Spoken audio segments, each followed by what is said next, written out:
Hartlik welkom, welkom terug. Dit is die tweede video in verband met ons ikone wat ons vir vanjaar moet doen. Dit is mos nou toerisme en dit is 2024 en vir 2024 het ons 13 ikone wat ons moet ken. Ek het met julle gepraat daaroor in die eerste video en toe het ek julle gesê dat die ikone, die vraag oor die ikone vraag 4 en dan waar dit oral weggesteek is in die kotvragies is ongeveer 40 van die 200 punte van die vraagstel. Dit is die gemiddelde punt, soms is dit in sommige jare tel dit meer en ander jare tel dit minder. Nou ek hoop julle gaan die tweede video saam met my geniet. Eerstens kom ons kry gou daai leerarea gou gereed. Maak asseblief seker dat jy die volgende by jou het. Kom ons kyk. Pen, 'n potlood en dan natuurlik 'n wisser en dan jou werkboek en jou hersieningsboek en notas van Mood, die Metropool Oos Onderwysdistrik en dan hoe werk die sessies? Dit het ek ook goed deurgegaan in die eerste video. Kom ons gaan maar weer deur dit. Die aanbieder, dis nou ek gee 'n oorsig van die onderwerp en dan die leerders voltooi die antwoorde in die gegeewe tyd. Daar gaan vrae wees uit vraestelle uit en jy moet dit binne sekere tye moet jy die vrae beantwoord. En dan is daar moenie wag op die antwoord nie. Probeer dit. Dis geen skande om 'n fout te maak nie. Ek het dit verduidelik in die eerste video ook. Ons gaan werk aan dit. En dan maak notas waar jy foute gemaak het. Dis om seker te maak dat jy nie dieselfde foute herhaal nie. Dit is natuurlik 'n groot probleem in lewe. Ons leer nie uit ons foute uit en dan maak ons dieselfde fout weer oor. So maak 'n notaatjie dat jy nie dieselfde fout weer maak nie. Nou ja, kom ons begin. Die tyd vlieg. Die tyd was glad nie aan ons guns gewees in die eerste video nie. Kom ons kyk of ons dit binne 'n uur kan klaarmaak. Die wêreldikone vir 2024 en dis ikone 8 tot 13. Kom ons begin sommer by die eerste en ons spring sommer diep in die water in. Maar dis so 'n maklike een. Kan julle sien die die gedeelte van die foto van hierdie ikoon. Skryf dit gou neer, skryf dit gou neer. Gee vir julle so 'n 10, 9, 8, 7, 4, 3, 2, 1. Klaar is jy. Kom ons kyk wat dit is. Daar sê. Wat is die naam van hierdie ikoon? Ek is seker jy het neergeskryf het. Die naam is die standbeeld van Christus die verlosser. Jy kan nie gaan skryf Christus die verlosser nie. Jy moet die volle naam van die ikoon neerskryf. En dit is belangrik vir al die ikone dat jy die volle naam van die ikoon neerskryf. Waar is dit? Natuurlik die stad Rio de Janeiro. Weet jy wat beteken die naam Rio de Janeiro? Dis die Portugese wat die eerste keer daar geland het en toe het hulle die stad die naam gegee, want waar hulle gekom het was dit by 'n klein riviertjie soos wat ons hier in die Kaap en ook riviere het wat vloei vanaf Tafelberg en Duiwelspiek en invloei binne in die Kaap in. Nou so was daar so 'n rivier en hulle het in Januarie het hulle gekom by die rivier by hierdie land en toe noem hulle dit Rio de Janeiro, rivier van Januarie. Interessant nie? Reg, kom ons gaan verder. En die land is natuurlik Brasilië en dan die kontinent. Dit is belangrik. Die kontinent is Suid-Amerika. Dit is die kontinent waar hierdie standbeeld gevind kan word. Nou ja, dit kyk uit oor die pragtige stad van Rio de Janeiro, die stad van vakansie. As ek aan Rio de Janeiro dink, dan dink ek aan karnaval. Het jy die karnaval in Rio al gesien al? Gaan en besoek dit. Dit is feesviering vir ek dink is byna 'n week lank. Die hele Rio de Janeiro berei hom vir 'n volle jaar voor vir karnavaltyd en dan dans die meisies in die kleinste van kledingstukke, die minste van kledingstukke in die strate en af. Feesviering van 'n ander wêreld en dit gebeur als in die stad Rio de Janeiro, maar hier is die Christus standbeeld wat dan waak oor hierdie stad. So waarom is dit 'n ikoon? Die Christus standbeeld met sy uitgestrekte arms wat oor die stad Rio de Janeiro uitkyk, is een van die bekendste standbeelde ter wêreld. En is hy net bekend vir sy dramatiese ligging en grootte nie, maar dit is ook 'n simbool van Christendom en vrede. Ek het dit vir jou gelees, ek wil hê dit moet vasklou hier in jou brein, want dit mag gevraag wees in die eindeksamen. Dis 'n mensgemaakte besienswaardigheid. En hier het ons alweer ons toeriste profiel. Watter toeriste sal kom kyk hierna? Watter tipe toeriste? En ek het julle in die vorige lesse gesê, as jy nie weet wat om te skryf, jy skryf kultuurtoerist. Dit pas by almal ons. Daar ek dink daar was net een ikoon waar daar nie kultuurtoeriste sou na toe gaan nie, maar kultuurtoerist baie belangrik. En as ek dink aan Rio en ek dink aan die strande wat daar is, pragtige wit strande, dan sê ek onmiddellik ook ontspanningstoeriste. Ons sou so 'n paar jaar gelede gegaan het na Rio toe, maar toe breek COVID uit, toe moet ons maar hastig en vinnig ons planne verander. So die berg waarop dit is die Corcovado en op 'n hoogte van 700 meter in die Tijuca Nasionale Park kyk dit uit oor die stad van Rio de Janeiro. Dit is in 1992 gebou om die 100-jarige herdenking van Brasilië se onafhanklikheid van Portugal te vier. Iets interessant. Die hele Suid-Amerika is eintlik oorgeneem deur die Spanjaarde, behalwe Brasilië. Dit is hoekom as jy na enige van die ander lande gaan in Suid-Amerika, dan is dit net Brasilië wat Portugees praat. Die res praat almal Spaans. Goed. En ja, daar's baie sterk handelsbande tussen Angola en Rio de Janeiro. Glo dit nou of jy nou wil of nie, omdat Angola ook 'n Portugese kolonie was en hulle praat dieselfde taal, dis Portugees. Ag, ek verveel julle met die tipe goed. Dit bied asemrowende uitsigte oor die stad. Sugarloafberg, dis aan die ander kant, aan die kant is Corcovado en aan die ander kant van die baai waar in die stad Rio de Janeiro is, aan die oorkant van dit is Sugarloaf Mountain of Sugarloafberg. En ek kan ook sien die Maracana sokkerstadion. Ons weet mos dat Brasilië is bekend vir sy sokker. Sokker is 'n godsdiens daar. En hulle lewer die beste, ek dink hulle is die land wat die meeste sokker wêreldbeker titels gelewer het. En dan het jy natuurlik jou fantastiese sokkerspelers wat kom uit die area uit. Ek gaan nie noem hulle name nie. En dan natuurlik die beroemde strande, as twee strande, die Copacabana, daaroor is al liedjies geskryf, en Ipanema. Dit is die twee groot strande wat jy kan gaan besoek. En dan hoekom is daar uit? Is 'n 20 minute treinrit kan jy opry na dit toe en dan kan jy 222 trappies kan jy uitklim, dan kom jy bo uit en daar's ook roltrappe vir mense van my ouderdom en van my luiheid en dan natuurlik is daar ook huisbakke wat jy kan gebruik.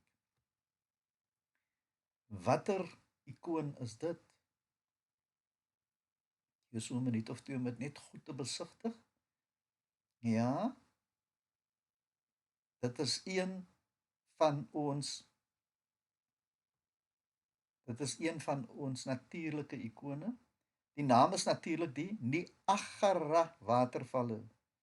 En dan die stad waarin dit wat naby dit is Niagara Falls en dan ook New York en die Niagara watervalle is op die grens tussen VSA, Verenigde State van Amerika en Kanada. So dit word van beide kante af word dit besoek. Ek gaan nou so 'n bietjie meer praat daaroor. Dis Kanada en VSA en die kontinent is Noord-Amerika. So ons het nou Suid-Amerika, nou het ons Noord-Amerika. En hier het ons die Niagara watervalle. Kyk sommer nou na die regte spelling. Is een van die beroemdste watervalle ter wêreld. En is een van die kragtigste watervalle. En dit ontvang die meeste besoekers, want die besoekers kom nou uit twee lande uit en dit is twee eerste wêreldlande. Mense het die geld om vakansie te hou. So, dit is 'n natuurlike besienswaardigheid en wie sal belangstel daarin? Ontspanningstoeriste. So hier het ons nou nie kultuurtoeriste nie. So dis mense wat belangstel in die natuur. Die Niagara watervalle en die Niagara rivier op die internasionale grens tussen die provinsie Ontario in Kanada en die staat van New York in VSA. So dis die grenslyn wat ek van gepraat het. En daar's 3 watervalle, die Horseshoe waterval en dan dit is aan die Kanadese kant en dan die American waterval en die Bridal Veil waterval wat aan die kant van die FSA is. En hierdie 3 watervalle het gesamentlik die hoogste vloeitempo van enige waterval ter wêreld. Dit wil sê die aantal water wat per minuut oor die waterval val is van die grootste in die wêreld en is van die mees kragtigste op aarde. En natuurlik gaan die Amerikaners daai krag van die waterval gebruik om hidroelektrisiteit op te wek. Julle weet wat hidroelektrisiteit is, dis wanneer hulle krag maak uit die vloei van water. Hidro beteken mos water. Kom ons kyk na die volgende ikoon en ek moes dit gedoen het. Ek moes dit gedoen het. Ek moes die puntjie vir julle gewys het, want toe weet julle onmiddellik nie. Toe weet julle onmiddellik dat dit is natuurlik die groot piramides van Giza. Kyk weer die naam. Die groot piramides van Giza. Jy kan nie net geskryf die piramides nie. Of Giza nie. Nee, dit moet die volle naam nie skryf. Die groot piramides van Giza. En kyk hoe Giza gespel met 'n Z. Nou, ons was, ek het nou nie foto's nie want ons was in 1998 hier. Dis dan nog nie die moderne kameras en glad die selfone wat kameras in het. So ons het maar die ou tydse kameras het ons gebruik en toe moes ons by die huis kom, toe moes ons die foto's laat ontwikkel het. Onthou julle, ek weet nie of julle weet van sulke tyd waar ons nog kameras moet gevat het na 'n spesiale plek toe waar dit ontwikkel word. En nou dit is wat daar is en daarom kan ek nou nie vir julle van die foto's wys nie want ek het nie lus gehad om dit nog oor te skakel na elektroniese formaat nie. Maar glo my vry, dis 'n fantastiese plek om te besoek. Ek onthou dat toe ons soontoe gery het, het ons gery in 'n bussie en die bussie het gordyne aangehad en die toergids het die gordyne toegetrek en toe het die bussie gery en hy het gesels met ons en ons besig hou. Toe stop die bussie en toe vertel hy vir ons van die piramides en toe baie dramaties, toe maak hy die gordyne oop en toe staan ons langs in die piramides. Wat 'n ervaring. Ons het toe betaal, ons het binne in die piramides ingegaan. Hey, ek wil weer vir jou sê, moenie net die vak vat net vir dat dit maar net nog 'n vak is nie. Mag dit jou wakker en jou lus vertoer. Mag dit vir jou dit aanwakker by jou. Dit was verskriklik warm want dit is in die woestyn, die Sahara woestyn. En net buite Egipte, hier staan dis op so plateau is dit en dan kyk jy daarvan af op die stad Kaïro aan die onderkant, die hoofstad van Egipte. Ja, so die stad is Kaïro waar naby dit is en dan die land is natuurlik Egipte en die kontinent is Afrika, ons kontinent. Kom ons kyk na die volgende van dit, die piramides van Giza, daar's 3 van hulle. Is meer as 4500 jaar gelede as massiewe grafkelders vir die Egiptiese farao's opgerig. Die piramides is vandag simbole van Egipte se geskiedenis en hulle kultuur. En dit wys jou die fantastiese tegniese vaardigheid.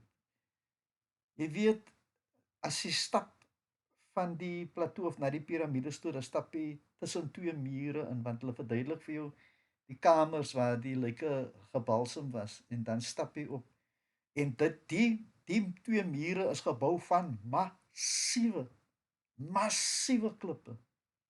En toe het die toergids van ons Mahmoud, onthou ek wat was sy naam, hy het so 'n stuk papier gehad en toe sê hy vir ons, try to fit this in between the 2 stones.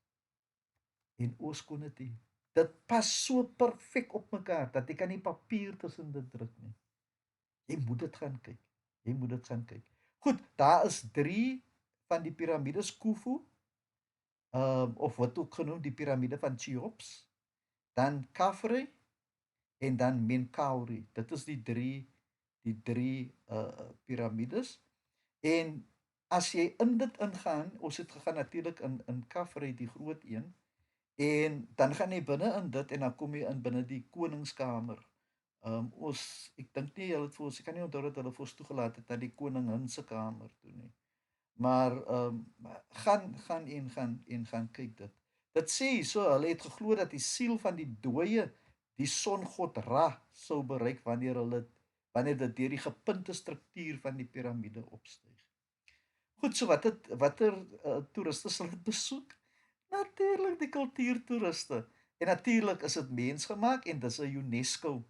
Dis 'n UNESCO erfenisgebied, erfenisterrein. Ons gaan verder. Ag, en die gesig gaan jy mos nou nie vergeet nie. Dit is natuurlik die Sphinx. Dit is net langs aan die piramides. Ek dink dit is 'n pragtige foto van dit. Alhoewel, hulle wys altyd die foto. En toe ek daar kom het ek gedink dit gaan groter as die piramides wees, maar toe is dit baie kleiner as die piramides. So dit was nie so groot soos wat ek gedink het in my gedagte dit gaan wees nie. Maar dit is die Sphinx. Kyk maar dat jy die regte spelling het van dit. Die stad is weer eens Kaïro en dan die land is natuurlik Egipte en dan dit is op die kontinent van Afrika. Kom ons kyk so 'n bietjie na inligting. Dis 'n reuse standbeeld van 'n kreatuur met die liggaam van 'n leeu en die kop van 'n mens. En dit is uit een enkele blok kalksteen gekap. Ek wil net gou weer vir julle die foto wys. sien hulle die neus is amper afgekap. sien hulle daar? Weet jy wat het hier gebeur? Napoleon, die keiser, oorlogsigtende mens van Frankryk het in die 1800s hiernatoe gekom. En toe was die hele Sphinx was vol sand. Was toe met sand. Net die kop het uitgesteek. En hy het dat sy manne skuif skiet na die Sphinx toe. Toe skiet hulle die neus halfpad af. Okay, goed, so daar is die presiese datum wat dit gebou was is onbekend. Daar's mense wat vandag sê dit is baie ouer as die piramides. Nou ons sê dit is ongeveer 2530 voor Christus gebou, wat dit beteken 4.500 jaar gelede. En dit was vir baie eeue, hier sien julle dit, was dit tot met sy ken in die sand begrawe. En dit is eers in 1925 wat hulle dit heeltemal oopgemaak het. En hier sien jy sand, wind, besoedeling en vandalisme. Dis die vandalisme wat ek praat toe die man sommer gesê het vir sy soldate skuif skiet so 'n bietjie daar na die kop en die neus van die Sphinx toe. Wie gaan dit besoek? Jy weet al wie dit is. Kultuurtoeriste. Dit is die mense wat en mense wat natuurlik in die geskiedenis belangstel. Ek wil ook vir julle sê dat daar is nou 'n pragtige nuwe museum gebou. En die museum het 'n venster wat uitkyk op die Sphinx en die piramides. Dit moet 'n fantastiese gesig wees. En die museum het al die artefakte wat ek kan kry oor Egipte. Die meeste van dit is daar. Onthou baie van die ontdekkers wat gekom het na Egipte toe, het baie van die goed geneem na hulle eie tuislande toe. So byvoorbeeld die Rosetta steen wat seker die belangrikste is, word nie gehou in Egipte nie. Hulle wil dit baie graag teruggee na die museum toe, maar dit word tans gehou in 'n museum in Londen. So oor. Ek het julle gewys die St. Peter's Basilica. St. Petrus Basilika in die Vatikaanstad, toe wys jy daai obelisk wat daar gestaan het of wat daar nog steeds staan vandag. Dit kom ook uit Egipte. Dit is almal wat weggeneem is uit Egipte en na ander lande toe. Ja, ek het nie 'n probleem met nie want die mense kyk daarna. Goed, so dit is kultuurtoeriste wat sal kyk hierna. En wie se dak steek hier uit? Hey, dit is die Sydney Operahuis. En jy kan sien die struktuur van die dak. Weet julle dit was 'n kompetisie wat gehou was wêreldwyd. Sydney wou baie graag 'n operahuis gehad het en toe het hulle 'n kompetisie geloods en gevra dat argitekte van oor die hele wêreld moet deelneem en dan hulle strukture wat hulle geteken het moet hulle dan kom aanbied en die wenner se plan sou gebruik geword het. Ek dink dit was 'n Belg wat dit gewen het. En toe het hy toe het hulle sy plan gebruik, maar hy het nooit dit gesien. Klaar gebou. Hy het afgesteur voordat die Sydney Operahuis voltooi is. Pragtige gebou. Kan julle sien die struktuur is so seile van 'n skip. Dis soos 'n seilskip met seile. En dit is omdat dit in die Sydney hawe gebou is. En die idee wat die man gehad het is dat dit moet lyk asof dit skepe is wat invaar binne in die hawe in.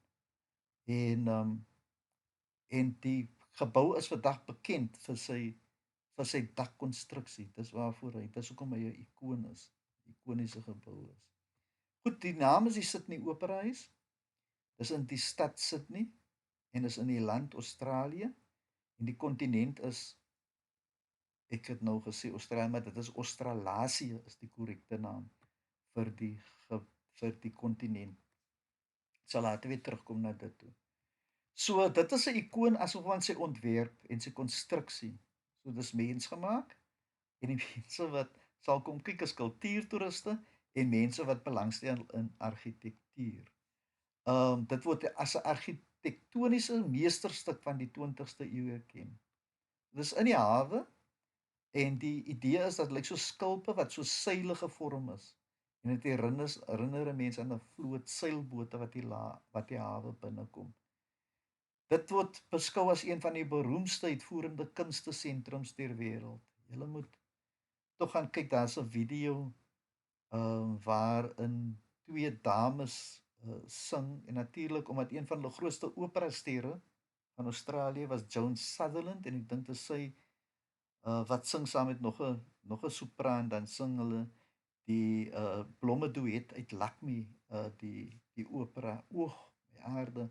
Jy moet dit gaan luister, dit laat jou hare rys. Moenie dink dit is nou 'n ou man wat praat, ek hou nie van die tipe musiekie. Gaan luister dit net. Dit word in baie films word hierdie musiek gebruik en jy hoor dit baie. Tot 2 miljoen mense woon dit jaarliks by om te kom kyk na die teaterproduksies, die musiek, blyspelle en die operas en dan is daar ook jazz opvoerings wat hier gehou word. Daar word baie goed gedoen daar.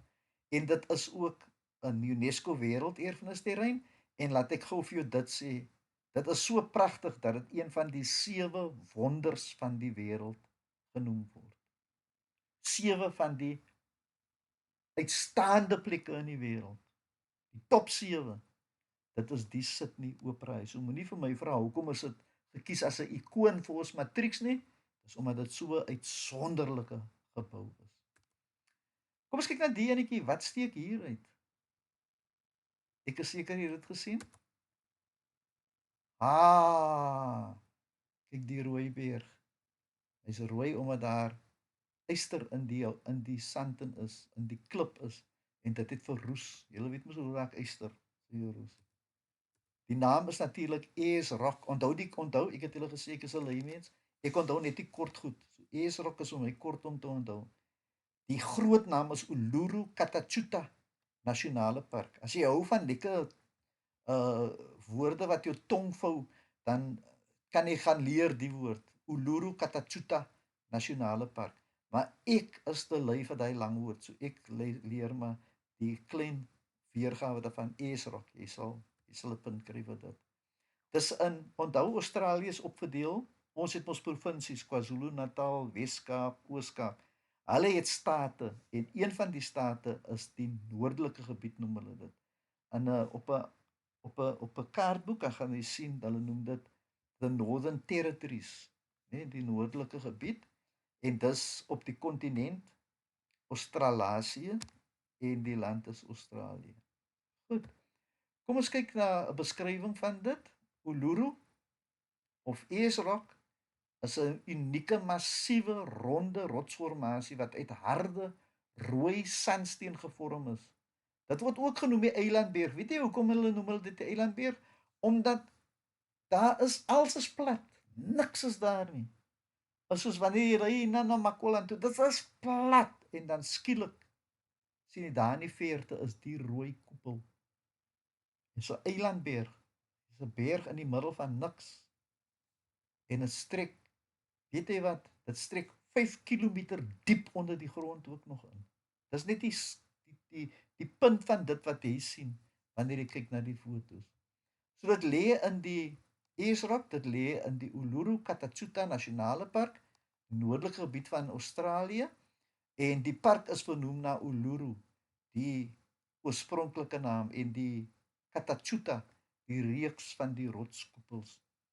En dit is, hulle sê dit het 500 miljoen jaar gelede het dit gevorm. Wys jy oud is die aarde nie.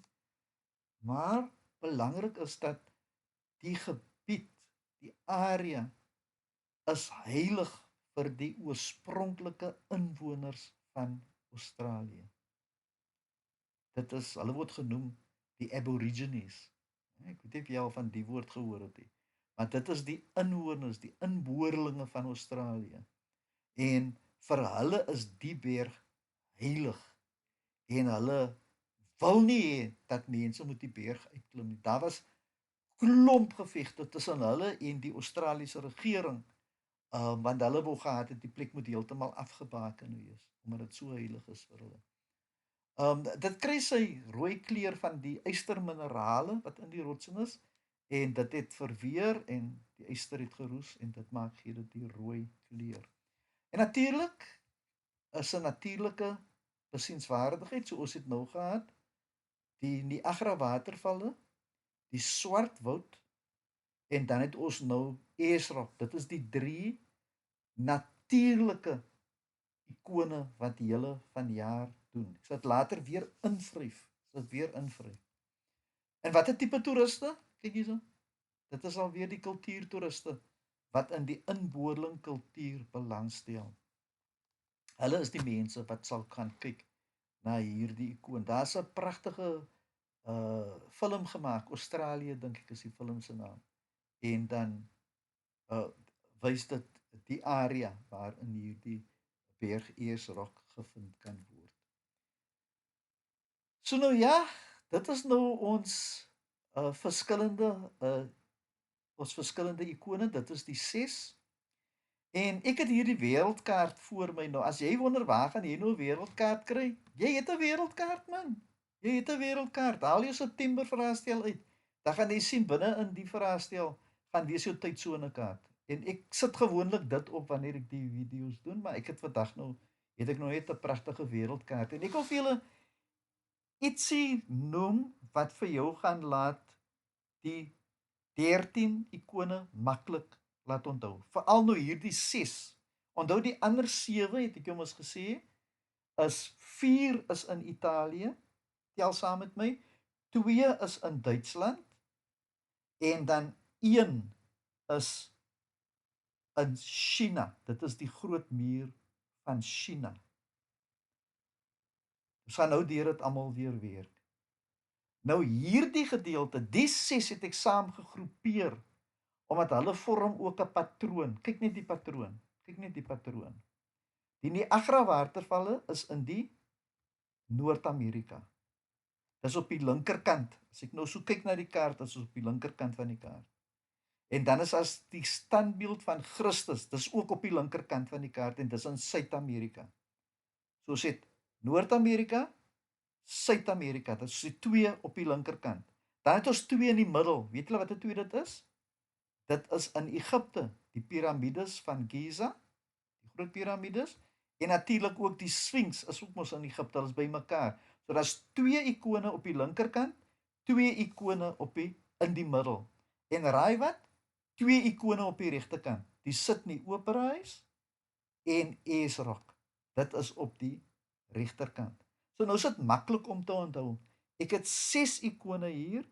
2 is aan die linkerkant van my tydsonekaart, 2 is in die middel van my tydsonekaart en 2 is op die regterkant van my tydsonekaart. Al wat ek nou moet gaan onthou is nou net watter ikone dit is. Maar ek dink dat dit is maklik genoeg dat jy dit kan sien. Weet jy wat? Dit is kom ons gaan net so klein bietjie verder voordat ek dit doen. Kom ons gaan eers na 'n paar vragies toe. Ek wil julle moet sien hoe word hierdie vragies gevra. Dit kom uit, ek dink dit is 2021 of vroeër se vraestel. Bestudeer die ikone en statistiek hieronder en beantwoord die vrae wat volg. Nou, wat moet jy doen wanneer jy jou vraestel het in toerisme? Jy moet lees. Jy kan nie nou gaan kyk na die vraag en dan gaan lees nie. Nee. Jy moet eers lees. Lees dit een keer deur. Die meerderheid van die 13 miljoen toeriste wat hierdie ikoon elke jaar besoek, is plaaslike toeriste. En dan sê dit hier 3 miljoen steek die grens vanaf die Verenigde State oor en 1 miljoen is internasionale toeriste. Dan by B, ongeveer 20 miljoen toeriste besoek hierdie stad. Ek is seker jy weet al wat 'n stad dit is. En hierdie stad is op 118 klein eilandjies met waterkanale in plaas van paaie. Jy weet dit. Meer as 10.9 miljoen toeriste besoek jaarliks hierdie kunstsentrum. Ons het nou net daaroor gepraat. Jy sien dit aan sy dak. Goed, so dit is die inligting. Nou gaan ons na die vrae toe. 4.1.1 Identifiseer ikone A tot C hierbo, die name van hulle, en noem die kontinent waar elk van die ikone A tot C gelees. Onthou ek het julle gesê dat jy moet 3 goed weet van elke ikoon. Jy moet weet die naam. Jy moet weet in watter stad. Jy moet weet op watter kontinent. En ek gaan nou 'n vierde een byvoeg. Jy moet weet in watter land. Jy moet dit weet van elke een van die 13 ikone. Kom ons gaan eers terug nou, soos A tot C. Kom kyk nou weer daarna. Wat is die naam van die ikoon moet jy neerskryf? Wat is die naam van die ikoon? Wat is die naam van die ikoon? En dan moet jy 'n streepie maak, dan moet jy sit die kontinente. Asseblief, ek gee vir jou 'n paar minute om dit te doen. Kom ek sê vir jou, ek gee vir jou 2 minute. 60 sekondes. Van 60 sekondes elk.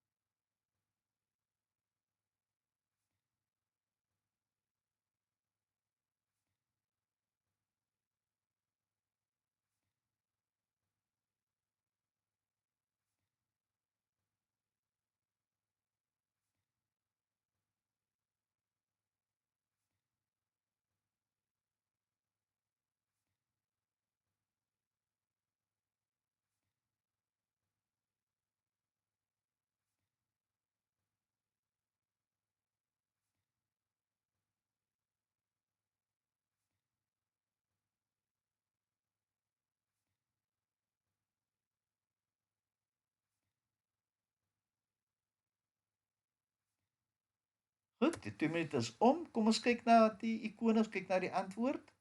Merk dit vir my. Die Niagara waterval. En sien jy word dit aangebied. Dit word nie net geskryf nie, maar daar sê A streepie Niagara waterval. Jy gaan nie net neerskryf by so 'n vraag net Niagara waterval Venesië of Sydney Opera House nie, want die merker gaan dit dan in daai volgorde gaan hy dit merk. En as jou volgorde verkeerd is, dan gaan jy die punt nie kry nie.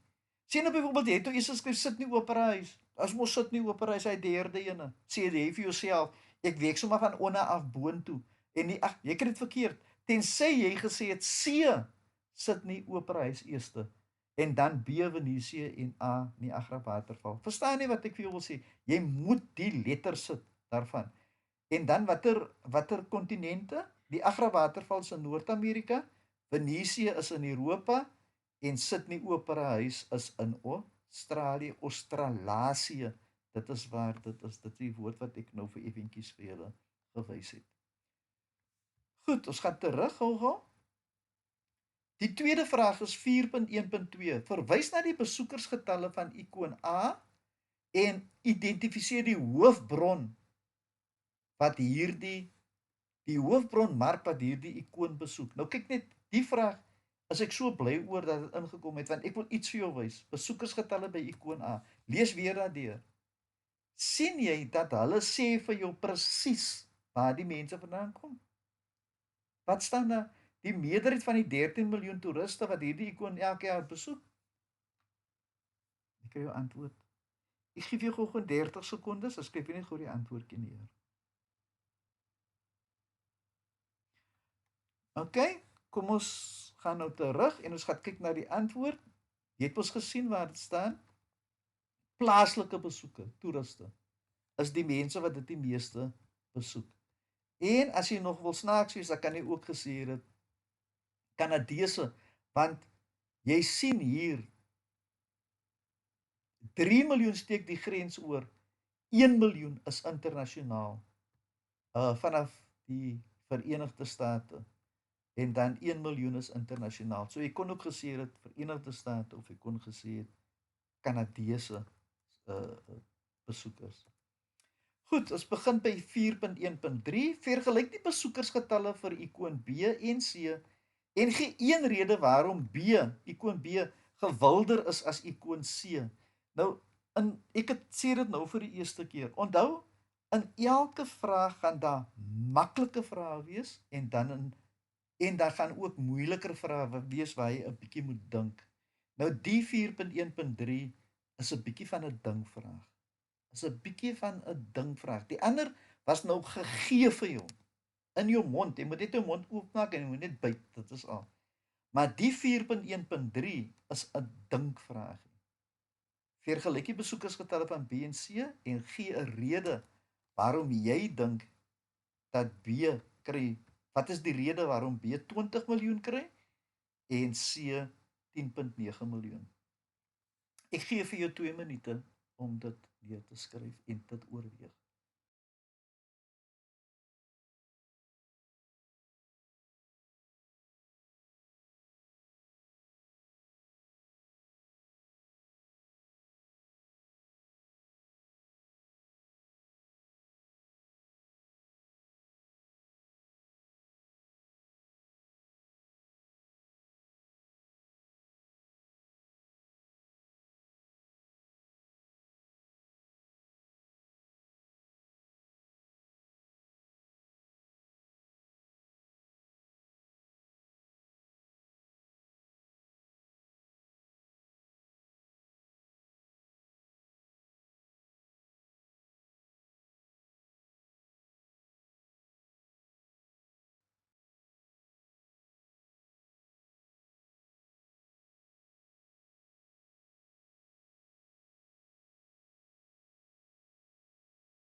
Kom ons gaan verder.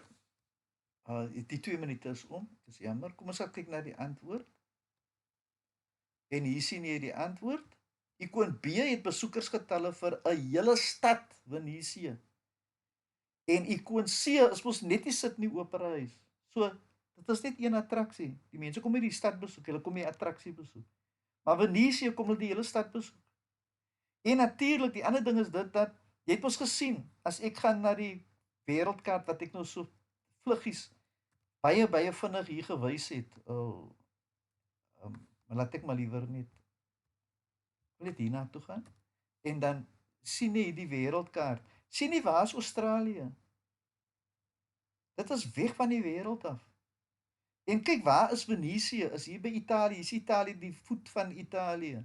Dis rondom 'n klompie lande. So dis maklik vir almal die Europeërs om Venesië te kom besoek. Maar daai Europeërs gaan nie maklik 'n vliegtuigkaartjie koop om na Australië toe te kom nie.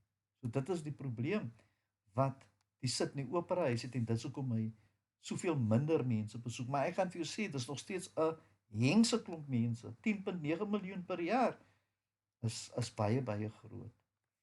Goed, ek het vir jou die vraag ek het vir jou gesê so, daar is 'n unieke attraksie in die land wat op die water gebou is. Venesië is 'n antieke stad van historiese belang, dis naby aan lande soos Europa. Sydney is 'n lang afstand bestemming, sien ek werk sommer so van onder af. En dan natuurlik Venesië word as 'n romantiese stad beskou en mag dalk meer paartjies hê wat daarheen sal gaan as wat sal gaan na Sydney toe.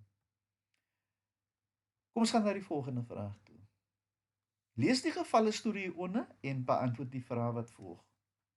Toeriste wat die groot piramides besoek, reis na 'n woestyngebied, Onthou wat ek vir jou sê, jy lees deur die hele ding eers. Die Giza Plateau, dis wat hulle gaan besoek, as deel van 'n opgradering van die 4500 jaar oue terrein, is 'n nuwe internasionale lughawe daar naby gebou. Paaie is verbeter en 'n nuwe ingang met 'n besoekersentrum is beplan. Die nuwe besoekersentrum sal 15 kaartjie verkope vensters hê, spesiaal toegeken aan mense met spesiale behoeftes, Egiptiese burgers, buitelanders en studente. Die inligtingseentrum sal ook 'n teater met 150 sitplekke hê, 18 geskenkwinkels, kafee, restaurant, kliniek, badkamer, sien jy, alles te doen met toerisme. Besoekers se voertuie sal nie in die argeologiese areas toegelaat word nie. En besoekers moet kameel en perderitte, elektroniese motors en elektroniese toerbusse gebruik om die terreine te besoek. Hoekom dink jy is dit so? Plaaslike straatverkopers, soos kunshandwerkers, perd- en kameeleienaars, handelaars en fotograwe, sal opleiding ontvang en stalletjies sal aan hulle toegeken word om hulle besighede te bedryf.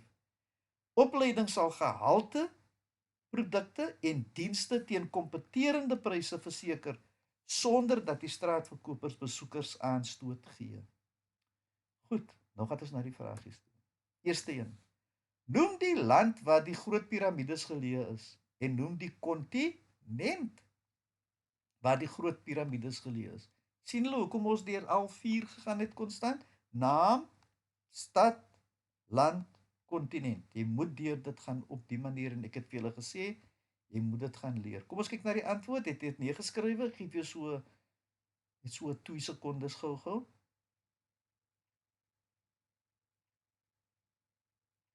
Kom ons kyk na die antwoord.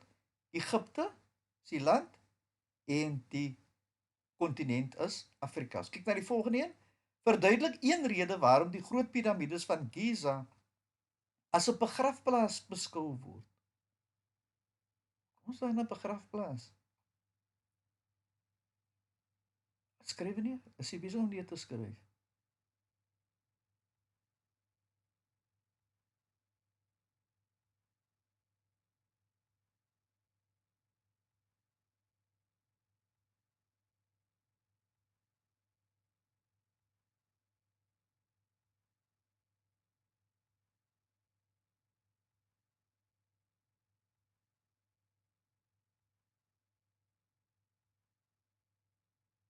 Goed, kom ons kyk na die antwoord. Natuurlik is dit die piramides was 'n graftombe vir die farao's gebou. Onthou ek het dit vir julle gesê.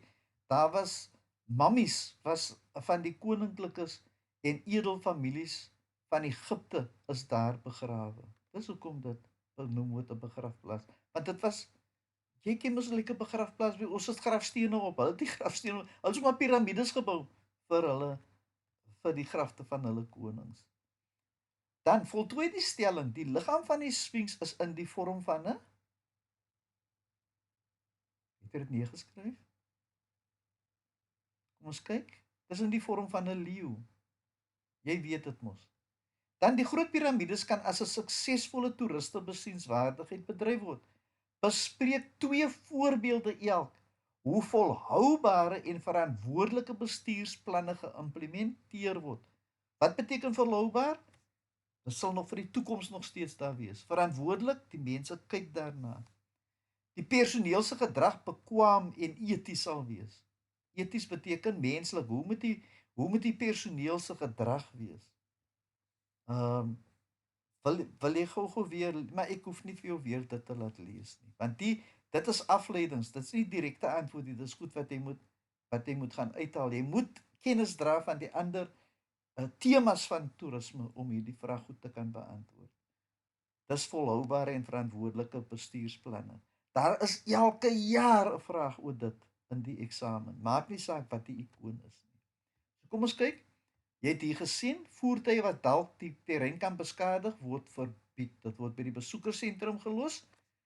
Jy moet gaan na die piramide toe op 'n kameel of op 'n perd of jy gaan op elektriese motors en hier kan jy sien aanvaar voorbeelde van volhoubare en verantwoordelike bestuursplanne wat jy gaan leer in die ander lesse wat aangebied sal word.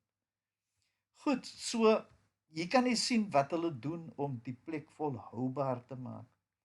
En dan die werkers wat besighede bedryf sal opgelei word om kwaliteitprodukte en uitstekende dienslewering te verskaf.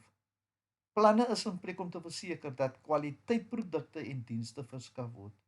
Kompeterende pryse vir plaaslike straatverkopers. Dit is wat daar gedoen sal word en die personeel hanteer die besoekers sonder om aan hulle aanstoot te gee. En dit sien jy almal binne in die leesstuk. Baie kaartjievensters vir snelkaartjieverkope wat vir 'n verskeidenheid van toeriste gereserveer is. 18 geskenkwinkels verminder samedromming van grootskaars. Dis al die moontlike antwoorde wat jy kon gegee het. Ons gaan weer terug. Hier sien jy die plaaslike straatverkopers. Die hele paragraaf hier kon jy inligting uitgehaal het om as antwoord te gee. Die winkels en die kafees, dit het alles te doen met die mense en dan die gedeelte, die voertuie, dit het te doen met die volhoubaarheid. Dit wil sê om plek te beskerm dat dit nie verwaarloos word nie, dat rook en die tipe goed dit nie gaan beïnvloed of gaan beskadig nie. Goed, so dit is dan van die vrae en kom ons doen gou net 'n opsommingkie. Ons het 13 ikone het ons gedoen. 4 in Italië. Dit is die Colosseum, die Lenende Toring van Pisa, die Vatikaanstad en Venesië. Ken jy die 2 in Duitsland? Sê dit gou op jou vingers. Dit is die Berlynse muur en die Swarthout. Dan het ons 2 in Australië. Ek nog aan die regterkant. Wat is die 2 in Australië? East Rock en die Sydney Opera House. Dan sit 2 in Egipte, dis in die middel van die kaart gewees. Onthou julle dit? Wat is die naam? Ons het sopas gehoor van een van dit. Dit is die piramides en die Sphinx. En dan het ons een in Brasilië, wat is sy naam? Dit is die standbeeld van Christus die Verlosser. En dan het ons nog een in die VSA, en Kanada natuurlik, dis op die grens aan VSA en Kanada, en dit is die Niagara watervalle. Wat dink jy, hoekom het ek die 3 in groen gemaak? Want hulle is die enigste natuurlike ikone. Die ander is almal mensgemaak, almal hier. 4, 6, 8, 10, 11, 12. Ek het die 13de een het ek hierdie. Dis die een in China. En wat is in China? Die groot muur van China. Kom ons kyk gou nog so 'n bietjie verder. Die eerste 6 is in Europa. Die volgende een is in Australië. Volgende 2 is in Afrika. Die volgende is in Suid-Amerika. En dan het jy Noord-Amerika en dan het jy Asië. En wat let jy op? Hulle het die 13 ikone, die mense wie dit opgestel het, wie die syllabe saamgestel het die ikone so gekies dat daar ikone is op elke kontinent. Europa 1, Australië 2, Afrika, Suid-Amerika, Noord-Amerika en Asië. Dis 1, 2, 3, 4, 5, 6. Vastelande, die 7de vasteland is natuurlik Antarktika. Maar jy kan sien dat uit die bewoonde, die menslik bewoonde kontinente is daar gekies. En ek moet applous gee vir die manne wat dit saamgestel het. Daar is gekies ikone van oor die hele wêreld. So as jy al die ikone doen, dan het jy die hele wêreld gereis. Baie dankie. Sterkte met die eksamen. En as jy klaar is met die eksamen, vind 'n goeie werk en gaan reis. Totsiens.